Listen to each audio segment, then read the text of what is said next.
সড়ক অবরোধ না করে প্রকৌশল শিক্ষার্থীদের ক্লাসে ফেরার আহ্বান জানিয়েছেন জ্বালানি উপদেষ্টা। আর জনপ্রশাসন মন্ত্রণালয়ের সিনিয়র সচিব ডক্টর মোখলেসুর রহমান বলেন, যথাযথ প্রক্রিয়া মেনে দাবি পেশ করা হলে সহজেই সমাধান সম্ভব। এ বিষয়ে আলোচনা করতে এই মুহূর্তে রাজধানীর ধানমন্ডি থেকে আমাদের সঙ্গে যোগ দিয়েছেন নগর পরিকল্পনাবিদ ডক্টর আদিল মোহাম্মদ খান এবং শাহবাগে থেকে যোগ দিয়েছেন বুয়েটের পুরকৌশল বিভাগের শিক্ষার্থী জুবায়ের আহমেদ। আপনাদের দুজনকেই স্বাগত জানাচ্ছি ইন্ডিপেন্ডেন্ট টেলিভিশনে। শুরুতেই আমি চলে যাচ্ছি পুরকৌশল বিভাগের শিক্ষার্থী জুবায়ের আহমেদ আপনার কাছে একটু জানতে চাই যে ইস্যুতে আপনারা শাহবাগ অবরোধ করলেন, সাধারণ মানুষ সেটি কেন সহ্য করবে? যেখানে সিনিয়র সচিবও বলছেন যে যথাযথ প্রক্রিয়া মেনে যদি আপনারা দাবি পেশ করতেন তাহলে সহজেই সমাধান সম্ভব।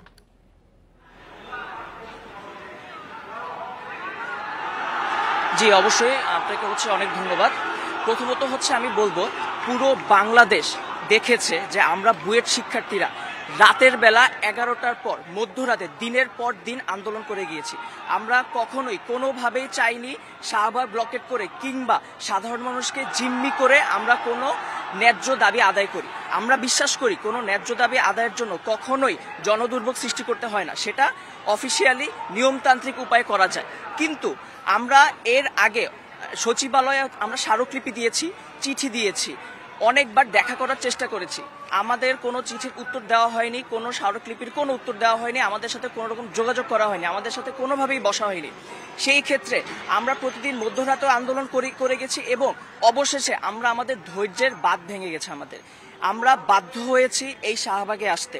আমাদেরকে বাধ্য করার এই দায় শুধুমাত্র সরকারের এবং সচিবালয়ের, যারা আমাদের কোঅপারেট করেনি। পুলিশ তো বলছে যে লাঠিচার্জ করতে তারা বাধ্য হয়েছে। এখন এই সড়ক অবরোধে কি সমস্যার সমাধান? আপনি এখনো আন্দোলনরত অবস্থায় আছেন, তারপরেও এটি জানতে চাই যে সড়ক সমাধানে কি আপনাদের কাছে সমস্যার সমাধান মনে হয় কিনা?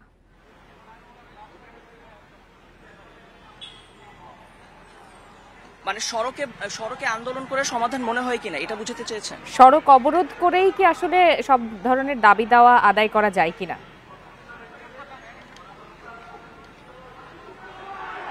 আপনি কি শুনতে পাচ্ছেন আমার কথা? মাত্রই বললাম যেটা আমরা নিয়মতান্ত্রিক উপায়ে চেষ্টা করেছি প্রথমেই।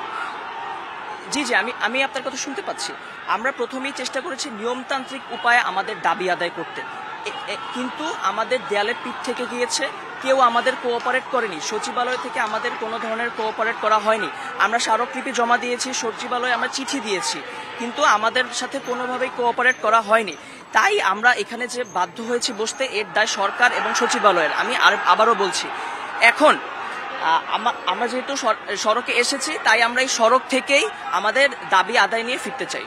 জি, জুবায়ের আহমেদ আপনি থাকুন আমাদের সাথে। আমি চলে যাচ্ছি, আমাদের আরেকজন অতিথি আছেন আদিল মোহাম্মদ খান আপনার কাছে একটু জানতে চাই যে ইঞ্জিনিয়ার আর ডিপ্লোমা ইঞ্জিনিয়ারদের পার্থক্য বোঝা কি খুব কঠিন কিনা, এবং আপনি কি কখনো বিব্রতকর পরিস্থিতিতে পড়েছেন কিনা? আপনি নিজেও তো বুয়েটের শিক্ষার্থী ছিলেন, সাবেক শিক্ষার্থী। আমি সাবেক শিক্ষার্থী। দেখেন, এখানে যে আন্দোলন নিয়ে অবশেষে এই যে রাস্তা অবরোধের মতো জায়গায় আসতে হলো, আসলে এই যে শিক্ষার্থী যেটা বলছিলেন যে তারা নিয়মতান্ত্রিক ভাবে আন্দোলন করেছেন, এবং দিন শেষে যখন বাংলাদেশ নিয়মতান্ত্রিক আন্দোলনকে সেভাবে গুরুত্ব দেওয়া হয় না, তখনই মানুষ বাধ্য হয়ে যে এই যে শাহবাগের মতো এত জনাকীর্ণ রাস্তাগুলিকে অবরুদ্ধ করতে হয়, এবং যেটার আসলে জনভোগান্তিও আছে।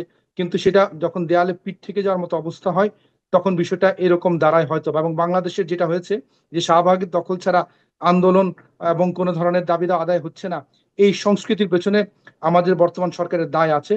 কেননা সরকার অনেক ক্ষেত্রেই এই ধরনের একটা বিষয় উপস্থাপন করেছে যে আমরা যতই নিয়মতান্ত্রিকভাবে স্মারকলিপি দেন, সেটা নিয়ে বসাও হয় না, অধিকাংশ ক্ষেত্রেই তাই। এজন্যই বুয়েটের ছেলেরা, যারা আপনার স্মরণ আছে নিশ্চয়ই, যে বিগত সময়ে যে ছাত্রলীগ যখন পরাক্রমশালী আওয়ামী লীগ ক্ষমতায় ছিলেন, তখন এই বুয়েটের ছেলেরাই কিন্তু আন্দোলন করে ছাত্রলীগকে বা দলীয় লেজুর ভিত্তিক রাজনীতি সেই ক্যাম্পাস থেকে বন্ধ করেছিল। সুতরাং বুয়েটের ছেলেরা যখন আজকে এসেছে, এটাকে অবশ্যই আমাদের দেখতে হবে কেন তাদেরকে এই পর্যায়ে এসে শাহবাগ বন্ধ করতে হলো। এবং আজকে যে পুলিশ যে লাঠিচার্জ করলো, এইটা অত্যন্ত নিন্দার একটা বিষয়। কেন তাদেরকে আজকে এই জায়গায় আনা হলো? কেননা বাংলাদেশে এখনো বুয়েটের ছেলেদের এই যে লেজুর ভিত্তিক রাজনীতি থেকে তারা আগে নিজেরাই মুখ ফিরে নিয়েছেন। তাহলে তাদেরকে এই জায়গায় আনার দায়টা অবশ্যই নির্মমভাবে বিশ্লেষণ করতে হবে। পাশাপাশি বাংলাদেশে যেই চর্চাটা হয়েছে যে আপনি যখন যারা বিএসসি ইঞ্জিনিয়ার এবং তার পাশে ডিপ্লোমা ইঞ্জিনিয়ার, অবশ্যই একটা সীমা রেখা আছে। সেই সীমা রেখার বাইরে গিয়ে অনেক জায়গাতেই বিএসসি ইঞ্জিনিয়ারের পদগুলো এই যে যারা ডিপ্লোমা ইঞ্জিনিয়ার আছেন তারা তারা সে জায়গায় চলে আসছেন। এখন এটার তো একটা সীমারেখা সুস্পষ্টীকরণ করা দরকার। এই দাবি দাওয়াগুলো দীর্ঘদিন ধরেই এসেছে, কিন্তু সেই জায়গাটা মানা না হওয়ার কারণেই আজকে এই জায়গায় আন্দোলনটা চলে এসেছে। এবং সেটা আসলে আলটিমেটলি এটা রাষ্ট্রের জন্য এই আবার আসলো যে আমাদের কি শেষ পর্যন্ত এই লাঠিচার্জের যে আজকে যে শারীরিক ভাষা ছিল, এই ভাষাটাও যথার্থ হয়েছে কিনা এটা নিয়ে সরকারকে প্রশ্নের উত্তরগুলো দিতে হবে। কেননা কেন আমরা আমাদের একটা সাথে চিঠি আন্দোলনরত অবস্থায় কিন্তু শিক্ষার্থী জুবাইর আহমেদ কিছুক্ষণ আগেই বললেন যে এর আগে তারা নানাভাবে চেষ্টা করেছেন, স্মারকলিপি দিয়েছেন, কিন্তু তাদের কথা শোনা হয়নি। কিন্তু দাবি উঠলেই সড়ক অবরোধ, সবাই কি অন্তর্বর্তী সরকারকে পেয়ে বসেছে কিনা আপনার কি মনে হয়? আমরা আগে এই আপনাদের অনুষ্ঠানে আমি বলেছিলাম যে সরকার এই বিষয়টা তারা নিজেদের করে নিয়েছে, যে আপনাকে দাবি আদায় করতে গেলে সড়ক অবরোধ ছাড়া আপনি যতই লিখিত চিঠি দেন তারা উত্তরও দেয় না, এমনও অবস্থা আছে। হ্যাঁ, অন্য উদাহরণ নাই যে এমন না, কিন্তু এই যে এই বিষয়গুলোকে যদি আগেই যদি সুরাহা করা যেত তাহলে এই পর্যায়গুলো আসতো না। আমি সরকারকে অনুরোধ করব, সরকার তার কাছে একটা সাধারণ নাগরিক, এমনকি গ্রামীণ দরিদ্র নাগরিক যদি চিঠি লিখে, এই চিঠির উত্তর দেওয়া রাষ্ট্রের দায় দায়িত্ব আছে। এইটা কিন্তু অতীত সরকার এভাবে জনগণকে গুরুত্ব দেয় নাই। এবং এই ক্ষেত্রে আমরা নিজেরাও অনেক চিঠি দিয়েছি সরকারকে অনেক বিষয় নিয়ে, দেখছি যে আমাদের চিঠির চেয়ে অন্য যারা ব্যাকডোরে কাজ করতে পারে তাদের সাথে সরকারের আতাত বেশি। এটা আমরা নিজেরা পরিকল্পনা বিষয়ক, ঢাকার পরিকল্পনা বিষয়ক ডিটেইলিং প্ল্যান নিয়ে আমরা দেখেছি যে সরকারের কাছে এই যে আপনি একটা যৌক্তিক দাবি নিয়ে গেলেন, তার চেয়েও যারা এই ক্ষমতার কেন্দ্রে বেশি যোগাযোগ করতে পারে সেই যোগাযোগটা ইম্পর্টেন্ট। তাহলে এইটা কিন্তু দেশের অনেক আন্দোলনের ক্ষেত্রে এটা হয়েছে। আমরা পান্থপথের আন্দোলনের ক্ষেত্রে দেখেছি, আমরা যখন পান্থকুঞ্জ রক্ষা করতে গেলাম আমরা দাবি দিয়েছি স্মারকলিপি দিয়ে 6 মাস এইখানে অনেকে বসেছিলেন, কিন্তু তারা বলেছেন যে মিটিং করবেন, সেই মিটিংটা পর্যন্ত হয় নাই। তাহলে এখান থেকে শিক্ষা নিয়েছে মানুষ যে আপনি 6 মাস ধরে একটা ঢাকার মতো দূষিত জায়গাতে আপনি বসেছিলেন, সেখানে একবার করে তারা বসার মতো সৎসাহস দেখালো না। এখন এই যে আপনি বলছেন যে লিখিত পরীক্ষা দিতে, তাহলে সেই লিখিত পড়া তো তারা দিয়েছেন, তারা রাতের বেলা আন্দোলন করেছেন ক্যাম্পাসে, তাহলে আজকে কেন তাদের শাহবাগে যেতে হলো? এবং শাহবাগ যাওয়ার পরে আজকে কেন তারা বসলেন, উপদেষ্টারা কেন শাহবাগে তারা বসতে বাধ্য হলেন? তো এই যে বার্তাগুলো দেওয়া হচ্ছে, বার্তাগুলো রাষ্ট্রের জন্য ভালো না। আমরা মনে করি আইন যে কোনো আদায় করার জন্য যে কোনো দাবি সরকারের কাছে যদি বৈধ হয় সরকার সেটাকে গুরুত্ব দিবে, এই জায়গাতে আমরা যেতে চাই। এবং সেই ডক্টর জায়গায় আদিল মোহাম্মদ খান, আপনি থাকুন আমাদের সাথে। আমি একটু আবারও চলে যাচ্ছি, আমাদের সাথে আছেন শিক্ষার্থী জুবাইর আহমেদ। জুবাইর আহমেদ, আপনার কাছে একটু জানতে চাই যে বুয়েটের মতো প্রতিষ্ঠানের শিক্ষার্থীরা আজ অশ্লীল স্লোগান দিলেন, এটিকে আপনি কিভাবে দেখবেন? কারণ অনেকেই তো এটার নীতি নৈতিকতা নিয়ে প্রশ্ন তুলছেন।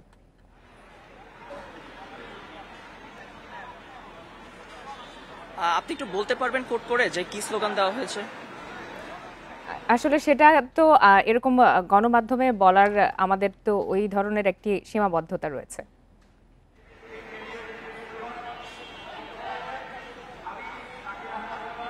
আচ্ছা, যদি এরকম কিছু হয়ে থাকে, মানে কেউ এখানে তো শুধু বুয়েট না, এখানে আসলে আজকে আমাদের ঢাকার বাইরে থেকে এবং ঢাকার ভিতরে অনেক শিক্ষার্থী এসেছে, কেউ হয়তো বিচ্ছিন্নভাবে বলে থাকতে পারে, সেক্ষেত্রে হচ্ছে এটা ওভারঅল সবার দায়িত্ব না। জি, তাহলে আপনাদের পরবর্তী কি আর কোনো কার্যক্রম থাকছে, নাকি আপনারা এই যতক্ষণ আপনাদের দাবি আদায় না হয় ততক্ষণ পর্যন্ত শাহবাগ অবরোধ করে রাখবেন?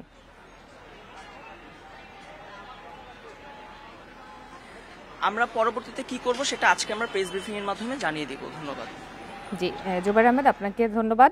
আমি আবারও চলে যাচ্ছি ডক্টর আদিল মোহাম্মদ খান আপনার কাছে। আপনার কাছে একটু জানতে চাই যে যে আলোচনা আজ হলো তা দুদিন আগে কেন হলো না সেটি একটু বলবেন, আর সেই সাথে সংক্ষেপে একটু জানাবেন যে ইঞ্জিনিয়ার এবং ডিপ্লোমা ইঞ্জিনিয়ারদের মধ্যে যে পার্থক্য রয়েছে সেটি আসলে সাধারণ মানুষ সহজে কিভাবে বুঝবে? জি, প্রথমত এই যে দুদিন আগে কেন ওনারা বসলেন না, এর উত্তরটা আসলে আজকের এই যে অত্যন্ত আমরা যদি কষ্টকর ভাবে বলি, আজকে 2 দিন আগে শাহবাগ অবরোধ হয় নাই। 2 দিন আগে এই যে আমরা যেটা বলি ফর্মাল কমিউনিকেশন সেটা চলছিল। ফর্মাল কমিউনিকেশন বাংলার এখনকার সরকার গুরুত্ব দেয় না, এটা হচ্ছে বাস্তবতা। এই বাস্তবতার উপরে আমরা দাঁড়িয়ে আছি। আর 2 নম্বর হচ্ছে যে ডিপ্লোমা ইঞ্জিনিয়ার তাদেরও দেশের আসলে দেশ গঠনে সবার কিন্তু প্রয়োজন আছে, কিন্তু সেই প্রয়োজনটা কে কোথায় যেতে পারবেন তার শিক্ষাগত যোগ্যতা দিয়েই আসলে সব কিছু নির্ধারিত হয়। যেমন ডিপ্লোমা ইঞ্জিনিয়ারদের পদবি ডিপ্লোমা ইঞ্জিনিয়ারিং, হ্যাঁ, বা অন্য অনেক দেশে সেটা ডিপ্লোমা বা অন্যভাবে ইঞ্জিনিয়ারিং টেকনিশিয়ানও বলা হয়। আর ইঞ্জিনিয়ার যারা তারা স্নাতক করেন তারা ইঞ্জিনিয়ার।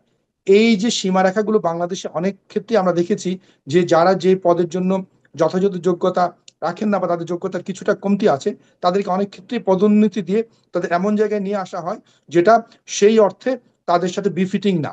হ্যাঁ, এবং একজন ডিপ্লোমা ইঞ্জিনিয়ার চাইলে তিনি স্নাতক করে সেই পর্যায়ে আসতে পারেন, কিন্তু সেটার বাইরে গিয়ে যেই অনেক ধরনের সুবিধা দেওয়া আছে এবং অনেক ক্ষেত্রে দেখা যায় তারা অনেক পদের ক্ষেত্রেই তাদের সংখ্যার যে রেশিওটা সেটা যে আমাদের যারা বিএসসি ইঞ্জিনিয়ার তাদের চেয়েও বেশি হয়ে যাচ্ছে।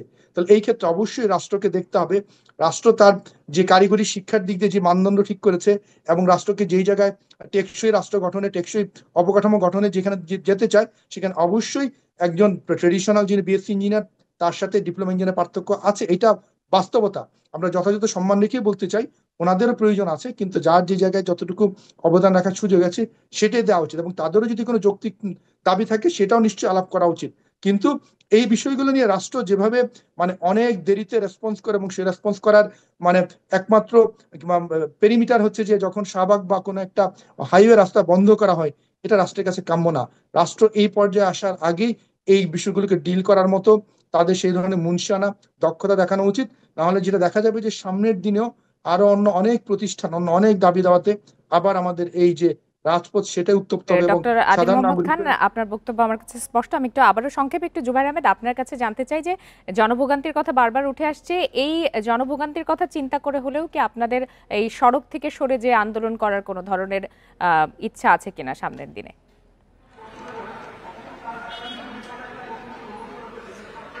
জি, যেহেতু হচ্ছে আমাদের সাথে আজকে উপদেষ্টারা মিটিং এ বসেছেন, আমি সেই মিটিং এর প্রতিনিধিত্বে ছিলাম না, তো আমি মিটিং এর ব্যাপারটা, মিটিং কি কি কথা হয়েছে সেগুলো এখনো পুরোপুরি জানি না। তাই আমরা হচ্ছে আলোচনা করব জিনিসটা নিয়ে, এবং আলোচনার পরে আমরা আমাদের পরবর্তী কর্মসূচি জানিয়ে দেব। জি, জুবাইর আহমেদ এবং ডক্টর আদিল মোহাম্মদ খান, আপনাদের দুজনকেই ধন্যবাদ আমাদেরকে সময় দেওয়ার জন্য।